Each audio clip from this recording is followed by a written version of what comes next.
My name is Missy Daniel, and I'm super humbled to be here tonight. I sent a picture of my family earlier. I don't know if there we go.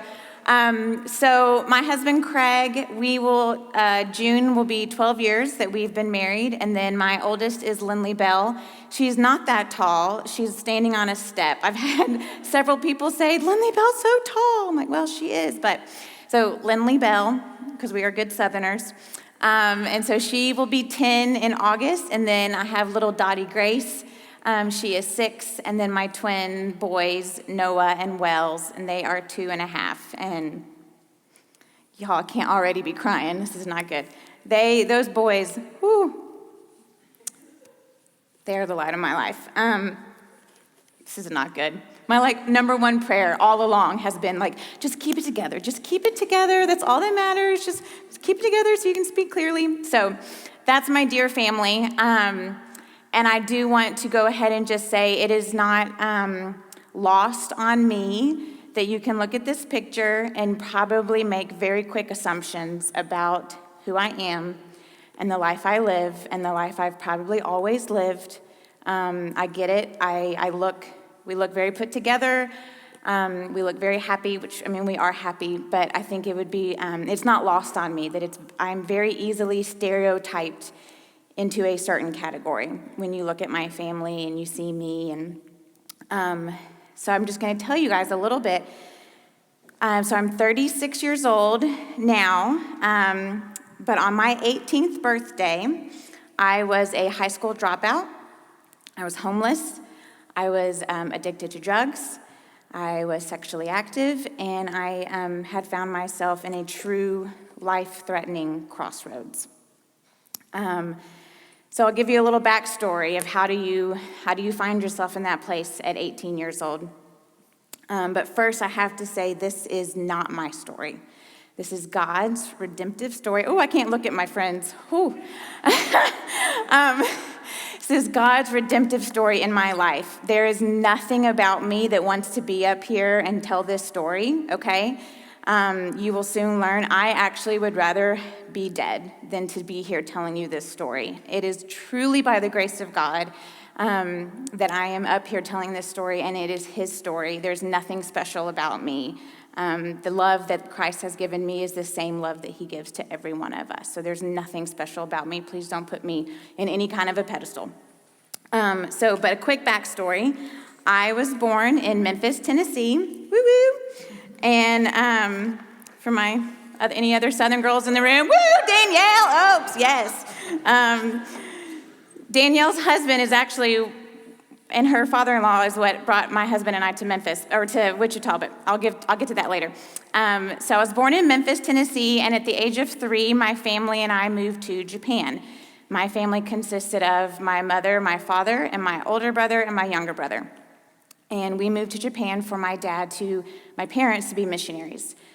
My dad had been a pastor of a small church in the South, and my parents felt called to overseas missions, and so we moved to Japan. And we lived there for 10 years, so a very large chunk of my childhood was in Japan. To this day, in my heart of hearts, I feel Japanese. As silly as that sounds with my blonde hair, but it is home to me, and I still speak Japanese. I like to try to blame grammatical errors on that still, and my husband's always like, "You've been in America a really long time. I don't think you can use that excuse anymore." So growing up, my father hung the moon. And I'm sure several of us can relate to that. I was a daddy's girl through and through. I was the only girl in my family, so I was princess. And I spent a long time working to earn the approval of my father. And so that's kind of the beginning of the end, if you will. So at age 13, I moved to America with my mother and my brothers. My dad stayed in Japan. And It was kind of confusing at first why he was in Japan and we were moving to America, but it didn't take long to figure out what had been going on in my parents' marriage and the life my dad had been living privately for many, many, many years. And so I was a 13-year-old, very confused, very angry, and I very quickly understood that my dad was a liar and that anything he had taught me was a lie. And my faith was not my own. Because I was a good pastor's kid and a good missionary's kid, the good missionaries' kids, they pray the prayer in second grade, and so I had done all of that. I had prayed the prayer with my dad, and my dad had even baptized me when I was third grade maybe. But I was never trained to have my own personal relationship with the Lord, and it was always about earning my Father's favor and doing what he wanted me to do so that he would show love to me. And so when the truth of his lifestyle came out, my faith went with that as well, because it wasn't mine. It was actually just my dad's faith that I was clinging to. So I wanted to please him. I wanted to earn favor. And so all the things of doing all the right Christian things, that wasn't working. And so when we moved to America, I very quickly threw myself into a different lifestyle. My mom immediately became a single mother of 3 young children, and so she started working multiple jobs, 2, 3, sometimes 4 jobs at a time. So that left a 13, 14-year-old girl with a lot of freedom with no parent to supervise me. And I was drawn to other angry kids, other angry children. And we were looking for things to fill us and to make sense of our anger and the brokenness that we felt in our homes. So middle school, I was, the worst thing was smoking some cigarettes, And then by 9th grade, my parents got a divorce. Their divorce was final. And it was kind of like that for me was this I don't know, it was just this moment of when their divorce was final, it just something clicked inside of me, and it was okay, then we are done. I am done with him. I'm done with anything that their marriage tried to teach me. And so that really, I began to snowball and got heavily involved in drugs. I was skipping school. I was not at school more often than I was. I was sent to juvenile court on multiple occasions. The state was threatening to take custody of me away from my mom because of how little I was attending school, going to parties. I was very controlled by drugs, alcohol, sex, sex, drugs, and rock and roll or whatever. And so through all of that, I treated my mother, which I know she's watching right now. Hi, Mom. She's watching in Memphis right now, too, so just wanted to give her a shout out. So I treated my mother like she was a joke. She continued to stay strong in her faith through all of this, and I thought she was so dumb. Why would you continue to trust and have faith in a God that brought this kind of man into your life and did this to your marriage? And so I did not see her as a disciplinarian in my life. I mocked her to her face. I mocked her behind her back. I made fun of her for continuing to love the Lord and to try to talk to me about, godly things. So basically, by the time I was between my junior and senior year of high school, my mom had reached a point where she was going to send me away. I was completely out of control. The cops were being called to our house on multiple occasions. She was waking up in the middle of the night all the time without me being home, and I was away at a party or I was passed out somewhere. The amounts of times she probably thought I was dead in a ditch. And so she basically starts coming home with these flyers of this camp that she's going to send me to, for troubled teens. And for me, that was like what did it for me. And I completely said, I'm getting out of this. And so I dropped out of high school and I moved out of our house. So I was 17 at the time and dropped out of high school. I failed out because I was not attending school enough anyways to have even graduated or to have had my junior year. So I moved out. I moved into, none of you guys are from Memphis, so this won't mean anything, but it's a part of, it's called Nutbush, and it's just a horrible part of town. I had bullet holes in my walls, and I was just desperately looking for purpose to my pain. I was just on a quest to find purpose for how angry I was, for the pain that I was feeling. I wanted answers, and I was wholeheartedly looking to worldly things. If my mom were here, she would tell you that the hardest thing she's ever had to do was to allow me to fully give me over to my sin by letting me move out. I was 17. It could have been a whole legal thing, but she allowed it to happen because she finally felt from the Lord that she had to give me over to my sin for me to fully go and live the life I wanted to live, and that she had to basically give me over to the Lord wholeheartedly, just had to turn me over to the Lord. So I dropped out of high school and I was working. I was basically answering phones at a heating and air company, and I was waiting tables in the evenings, and all of my money was going to my drug addictions. I was dating one of the largest ecstasy dealers in the city of Memphis. He was, almost 10 years older than me at the time, and I was working probably 50 hours a week. This season in my life, I don't honestly remember very, very well because of how addicted to drugs I was, and how a lot of it almost feels kind of dream-like.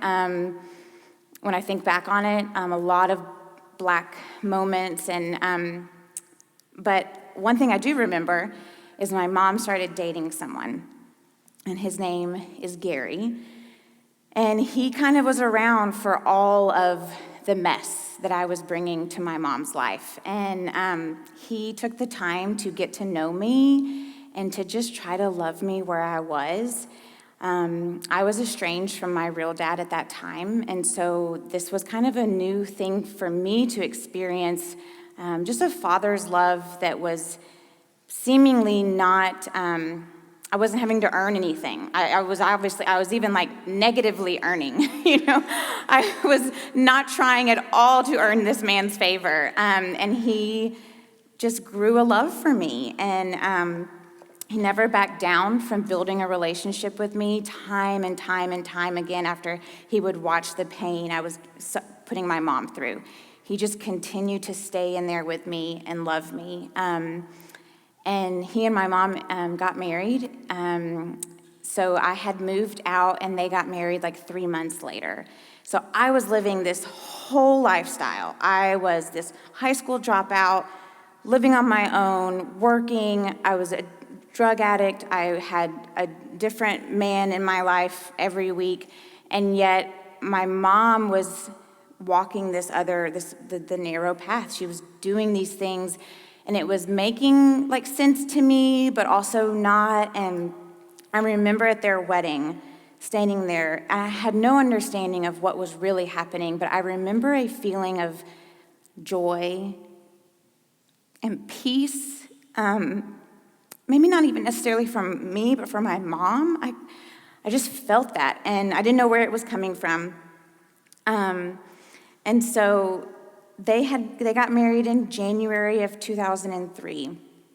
And in February of 2003, I decided, for whatever reason, at that point, I was homeless. I had not been paying my bills at the place I was living, and so I was evicted, and I was homeless. And I was actually squatting in different homes that were for sale that I could get into.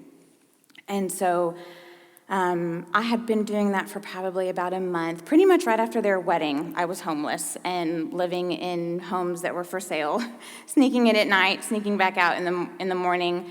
And for whatever reason, on February 18th of 2003, I chose to not go out and party that night. It's one of the main nights in that season of my life that I vividly remember because I was 100% sober.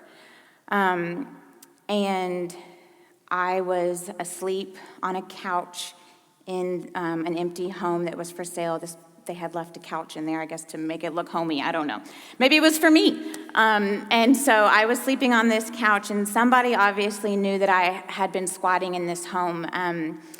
I was woken up in the middle of the night to a man with a mask and a knife, and I was sexually assaulted. And when I think about that moment, I will never forget feeling relieved because I thought that he was going to kill me. And I was so relieved. I can, on the way here, I was like praying and I was driving and I closed my eyes at a red light. And I remember even thinking, like, I can still go to that place. I can still so vividly remember, like, if this is how it has to end, great, whatever it takes, finish it, be done. And this man was threatening to kill me. I really believed that was where this evening was headed, was death for me. And I was actually happy about it. And in turn, I was even disappointed when he left me there alive. And that struck a chord with me, that I was living 100% for myself. I was doing all the things that the world told me I should do to make myself happy, to make myself number one in my life. And yet when it came to live or die, I wanted to die. And not only did I want to die so badly, I was mad that I was not killed that night. That was kind of the beginning of this change in my mindset of, well, that doesn't make any sense. Like, why would I want to die? I think I'm awesome. My life is awesome. Why would I want this man to kill me? The very first thing I did when he left was I crawled over to my cell phone and I called my brand new stepdad. And the next couple of hours, I'll never forget, I was curled over in the corner of a room of this house, and he comes in, it's the middle of the night, so his hair's a mess, he has no shoes on, and he has a bat in his hand. And I was like, he is gonna kill somebody with that bat, he is here to protect me, he is here to be the father that I need. And it was like this first tangible picture for me of a father coming to save his daughter no matter what she had done. Is that not what the Father has done for us? And that was the first, it was such this tangible, again, I can close my eyes and I can see him running into that room with his bat. It didn't matter the hell I had put my mother through. I was in trouble and he was coming to rescue me. So a couple weeks go by and he and my mother asked me to move in with them. I had nowhere to go. I was so scared. To this day, we don't know who that was. He was never found, the man that assaulted me. And I was scared. I was scared that he was out there, that he knew who I was, that he knew where I was living. He had stolen some things out of my wallet, so he had like my ID and other things. And so I moved in with my mom and Gary, and I just kind of just sat back and watched their marriage. And I watched a Christ-centered marriage. Gary set boundaries for me, but he loved me enough to set those boundaries. Again, like the Father, like the Heavenly Father does for us. He doesn't set boundaries for us because he's mean. He sets boundaries for us because he loves us, and there's freedom within the boundaries. So I'm 18 by this point, and high school dropout, and have no idea what my next step is in life, because I'm still holding on to this fact that I actually wanted to die. And what do I do with that? What do I do with this information that I wanted my life to be over, and I'm actually really mad that I'm still alive? And so I went to church. Why not? Sure. A flyer had actually come to my mom and Gary's house for a new college and career ministry that was starting at the church, which, okay, y'all, let's just think about this for a minute. I was a high school dropout, and this was a college and career ministry. And for whatever reason, the Lord said, sure, sounds great. Let's go there. And I'll never forget the look on my mom's face. She didn't know I was coming. Backstory, my mom works at this church. She still does to this day. So she had gone to church early, and so I'll never forget the look on her face. It was like she had seen a ghost, when I came walking in. And I told her, I said, I'm going to go try out that college and career class. And she's like, oh, okay. And I wish my mom was here so she could tell you, her side of this story.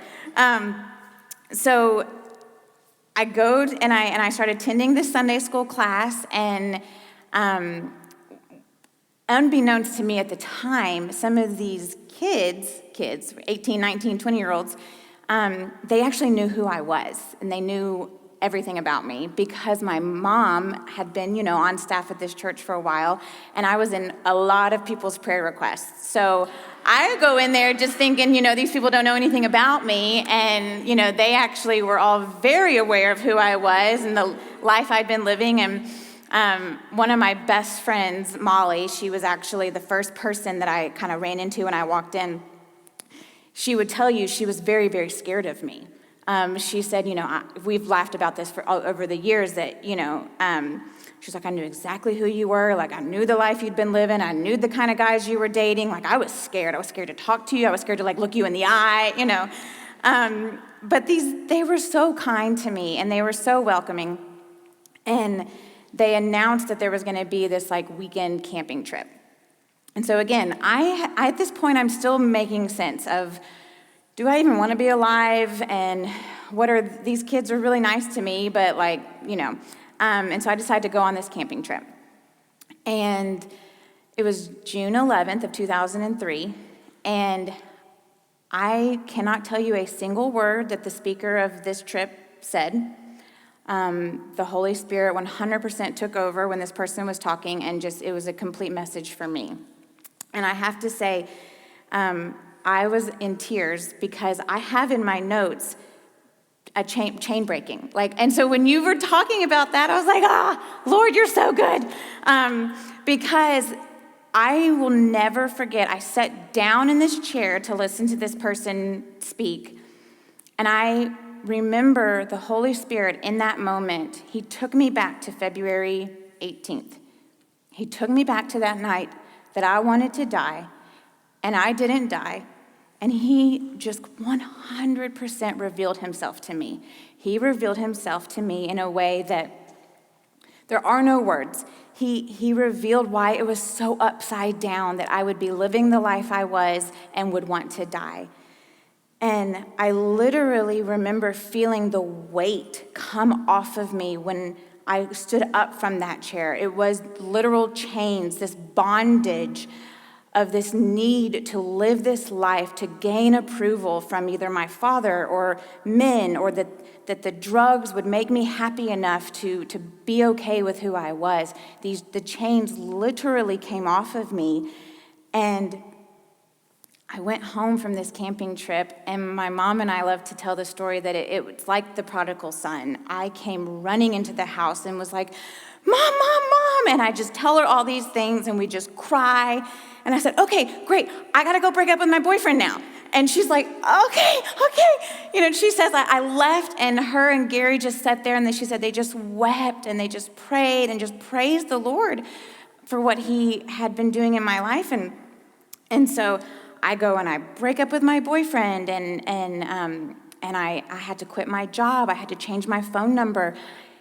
Every single person that knew my phone number or that I was in any kind of community with, I did not need to be around. I was not in a place to be like salt and light. It was not my time to be like, I'm gonna like minister to these people. It wasn't. I was too heavily involved in drugs with them, and I needed a complete clean slate. So we changed my phone number. I officially moved in with my mom and Gary. And I eventually learned about being salt and light, and the way that the Lord can work in that way. And I remember thinking, like, I have no idea what's happening to me. I literally have no idea, but this is all I want to do with my life. I don't care about any of these friends. I don't care about anything else. Like, this is all. If it's just me and Jesus for the rest of my life, then that's all I need. I just remember none of it mattered. Social life didn't matter. None of it mattered. And so things kind of just began to snowball. I got my GED, and I enrolled in college, community college, because I basically had to make up credits for half of high school. So I did 2 years at community college, transferred over to the University of Memphis, and got a degree in child development and family studies. And I recently was a guest on a podcast, and she asked me about this season of all of these good things kind of snowballing. And I try to be very quick to say that was not me. There was a lot of talk around me around that time of like, Missy's really pulling herself up by her bootstraps, and Missy's strong, and and I remember thinking like, oh, I don't like that. That gets under my skin. Like, no, this is not Missy. Like, this is Jesus in my life. Like, Missy's not doing this. Missy's the one that wanted to die that night when she was being assaulted. She was actually excited about it. Like, that's Missy. This is Jesus. This is Jesus's work. He's getting me these degrees and helping me move forward. That always bothered me that Missy's so strong. Like, no, Jesus is strong in Missy. Like, that's all this is. So when I was at the University of Memphis, I got really involved with a college campus ministry called RUF. I don't think we have that up in this part of the country, but it's Reformed University Fellowship, and that is where I really began to realize my love for Scripture and my love for theology, and it was like I needed my mind to catch up with my heart. I think a lot of people sometimes maybe it's the other way around. For me, it was like my heart was already there. I needed my mind to catch up. I wanted to understand scripturally what had happened in my life and what was going on and what was God trying to teach me. And so through my years at the university and being involved in this ministry, I really just felt the Lord calling me into full-time ministry. One of the first true just concepts of the gospel that I really clung to in those early days, and I still do, is that none of what happens to us is just 'cause. Everything has a purpose, and all of our pain is not meaningless. And that really made sense to me in those early days of being a Christian, and I wanted to do something with that. I wanted to take what had happened to me and the pain and the anger that I had, and I wanted God to use it, and He wanted to use it. And so the Lord just opened opportunities. I ended up on staff at the church that had, privately been praying for me all those years. I ended up on staff there. I was their senior high girls director, and I got to work with high school girls. I was single. It was just a wonderful time I was growing right along with them. And it was actually through that job that I met my husband. And so what's funny is we dated for 6 weeks, and I broke up with him. And I told my stepsister, I said, don't ever let me date Craig Daniel again. She didn't hold up to her end of that bargain.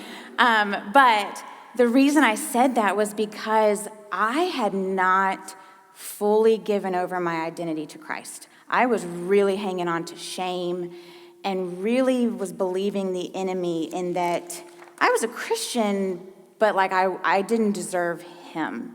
My husband has a completely different story than I do. We are polar opposites in that regard.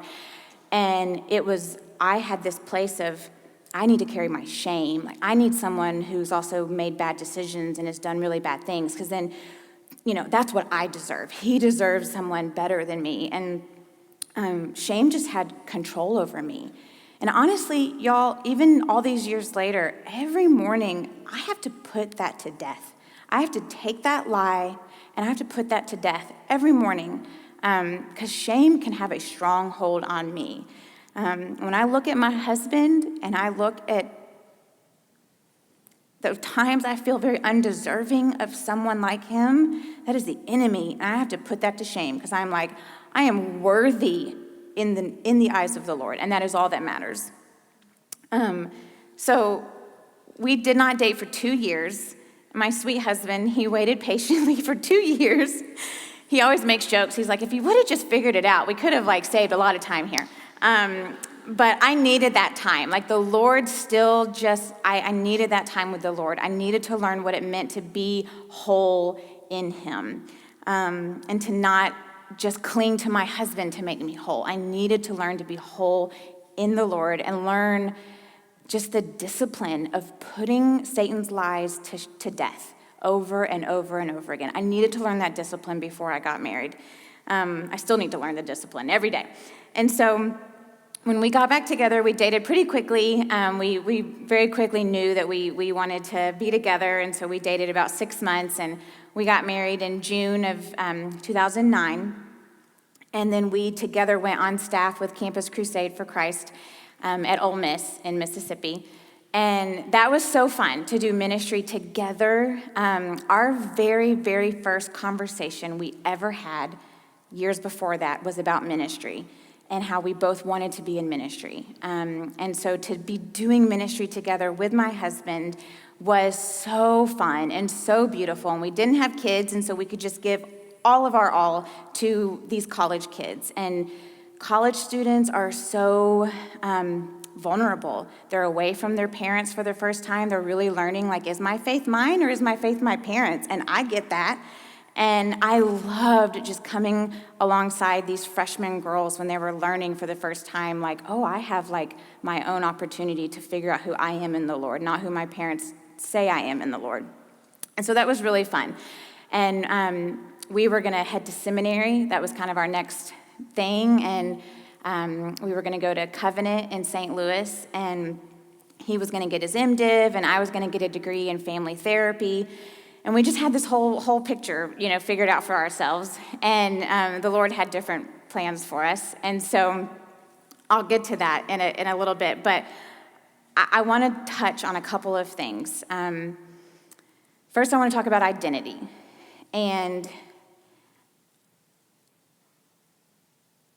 I can't look at Danielle. So when we first moved here to Wichita, I was really struggling with identity. And I remember, and you were at that table at the IF gathering, and we were talking about, what is the number one thing women want? We want to be known. We want to be known. We want to be known for who we actually are. How are we known? Who knows me? Who doesn't know me? Who needs to know me better? It's it can be all consuming for us. And when we are left to our own devices, to create our own identity, we enslave ourselves to that. And this self-made identity. And I feel we are in a bad place society-wise with women, where we have this mantra of you do you, and this is my truth for me, and we have memes going everywhere about your truth is your truth, or you can do it, you've got it inside of you to be your best you. And I think that's so dangerous, because we don't have it inside of us to be our best us if we don't have Christ inside of us, if we are not daily putting to death our own desires and our own understanding of how awesome we think we are, and looking to him for that. And so I just want to briefly talk about Matthew 16:24. I've got it here. I'll just read it to you guys. And so Jesus is talking to his disciples here. And he says, if anyone would come after me, let him deny himself and take up his cross and follow me. Okay, so briefly I want to talk about the cross. And nowadays, we look at the cross as a symbol of, atonement or grace or forgiveness, love. We see it very beautifully, like as we should, because of what Christ did for us. In this day, when Jesus is talking to the disciples, the cross was seen as nothing other than humiliation and death. And so when he's saying, take up your cross, I think we also kind of, I've even accidentally said this, like when we have a burden or something bad has happened to us, we're like, oh, that's our cross to bear. And that's not what he's talking about here. He's literally talking about to take up your cross means to put to death your life, like to put to death your ideas, to put to death your successes, to put to death how you view yourself. You have to put those things to death to understand his identity for you. To follow him, you have to put those things to death. So then he goes on to say, for whoever would save his life will lose it, but whoever loses his life for my sake will find it. I know for me, when I read that, I go back to February 18th of 2003, and I have, as weird as it may sound, it's one of my greatest gifts that night. It was my darkest night. It's the darkest night of my life, but I praise God for it because I learned the truth of what Jesus is saying in this scripture, that we have to deny ourselves. We have to deny the life we want for ourselves because his is always going to be better. His love that he has for his life, for you, is always going to be better. And you cannot fully embrace that until you deny your plans for yourself. And so for me, and maybe for you, identity and suffering kind of go hand in hand.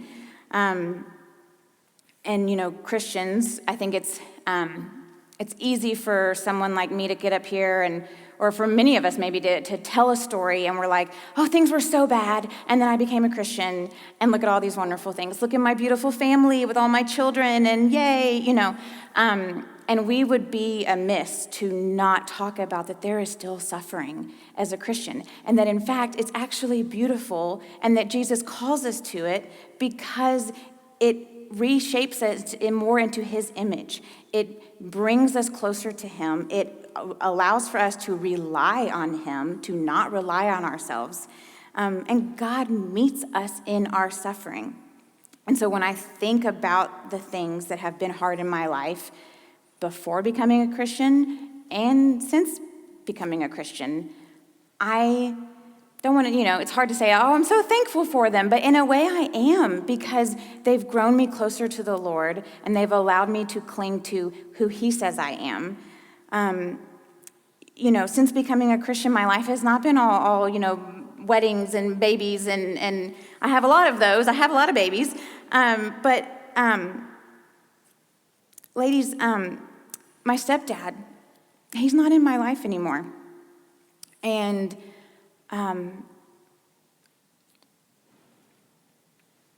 that loss there of this man that the Lord had brought into my life to be such a redeemer, he has abandoned our family, and there's a lot of pain there. There's a lot of pain there, and a lot of questions that I will not get answered on this side of heaven. But you know what? That's okay, because it's God's story. It's not mine. And brokenness is going to be a thing no matter how long you've been a Christian. We will continue to encounter brokenness because we live on this side of heaven.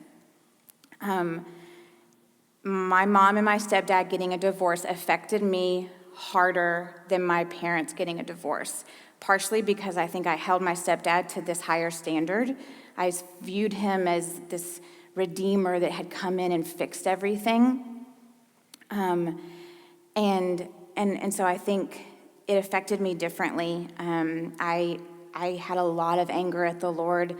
I questioned his goodness. And when you're in a dark place, it's really easy to assume that the Lord is not working. My husband and I just had this conversation the other day that that how when you start to see the good in something, you're like, oh, the Lord's working. Like, y'all, look how good the Lord is working. And it hit me recently. I thought, no, he was actually working more in the darkness. And when we start to see the good, that's just us reaping the benefits of the hard work that he did in the darkness. And so if you're in a dark place, if you've come in here with a lot of like, where is God right now? Like, why is he not working?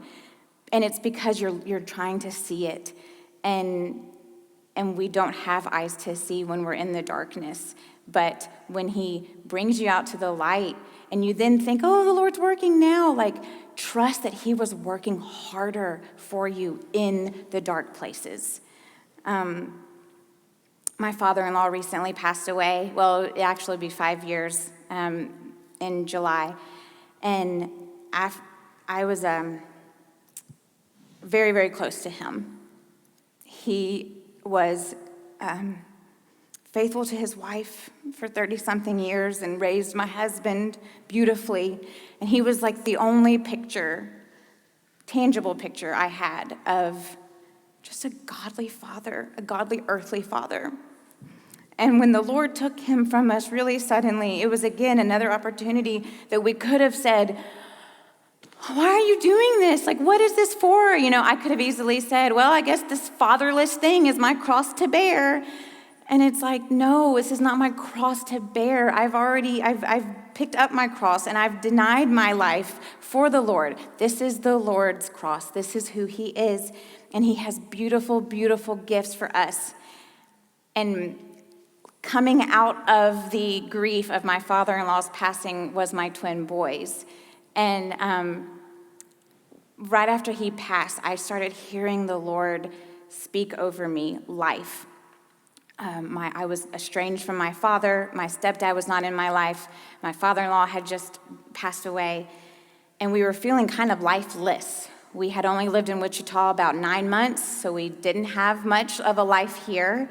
And I just started feeling the Lord saying, life, life, life. I'm giving you life. I will bring life over you. I will speak it over you.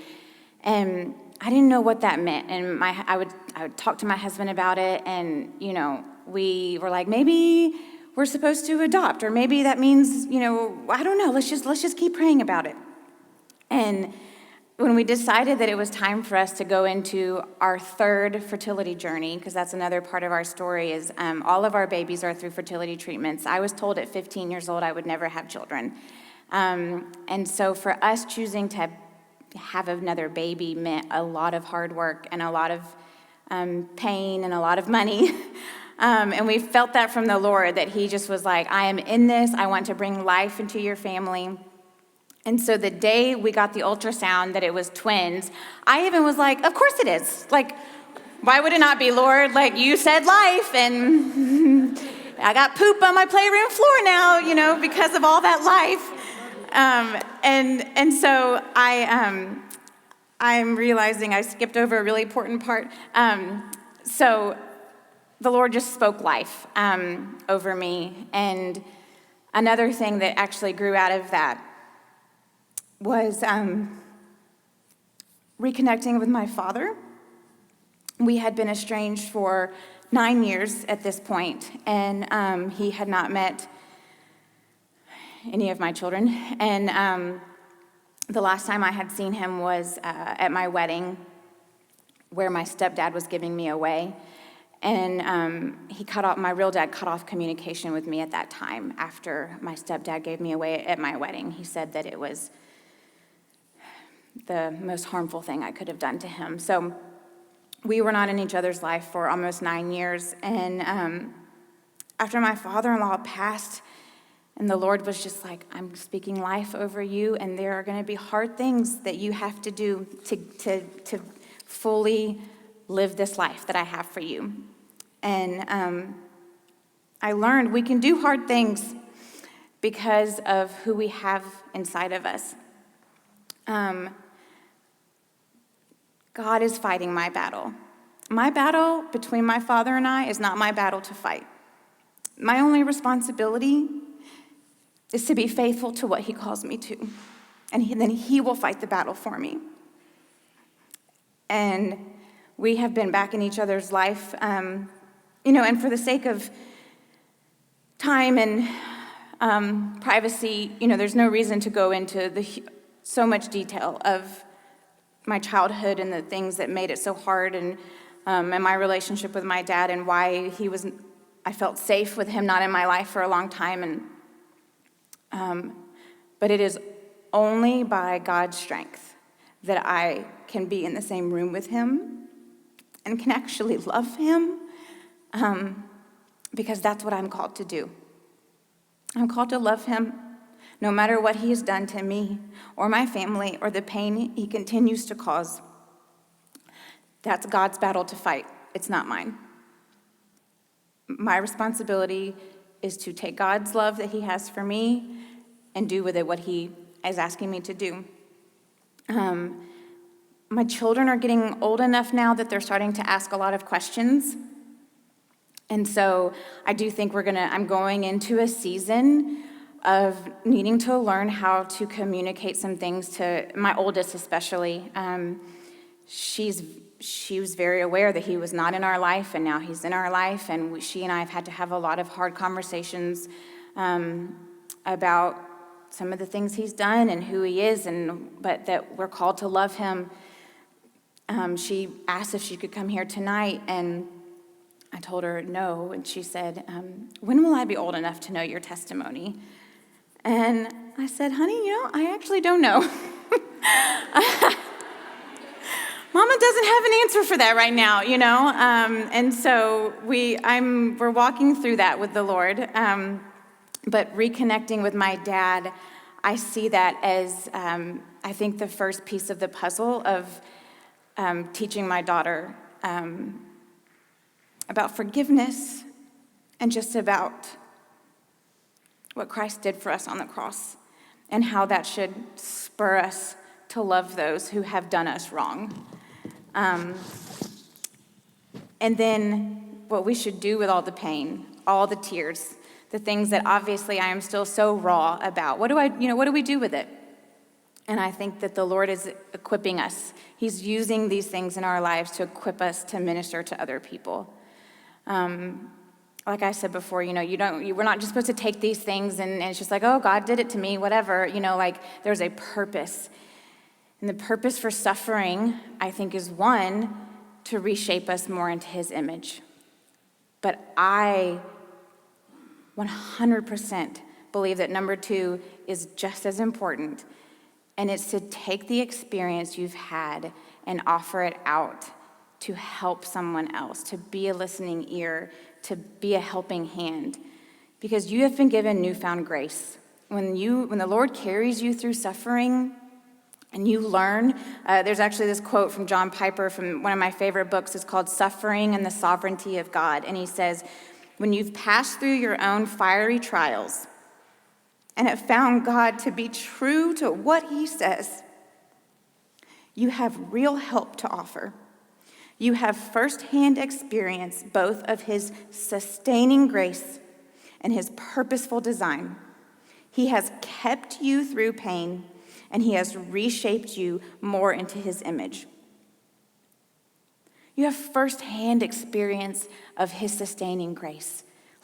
Take that and go and use it to help someone else. If you have a friend, if you're here and you're not in this blubbering place and you're not in a super dark place, but you've been there and you're on the other side and you have an understanding of God's work that he did in the darkness and you're reaping the benefits of his work now, don't keep that with yourself. Use it. Go and help someone else who is hurting. Don't leave here tonight. If you know someone in this room and you think, I've been through something that person needs my help for, don't leave here tonight. I'm not in full-time ministry anymore, but I feel like this is God's ministry that he's given to me is just understanding his sovereignty through the suffering, and that it is not because we serve a mean God, but it is because we serve a loving God who reshapes us with his grace and then gives us the power by the Holy Spirit to go and minister to other people. I just want to close. I'm just going to actually read you the words of my favorite hymn. My mom and my stepdad had this sung at their wedding. And then Craig and I had it sung at our wedding. And it would be really easy for me to be really angry about this song. The whole reason I had it sung at our wedding was because, it was like, it was this beautiful picture of their wedding, because it would be really easy for me to be very angry. But it's my favorite song. How deep the Father's love for us, how vast beyond all measure, that he should give his only Son to make a wretch his treasure.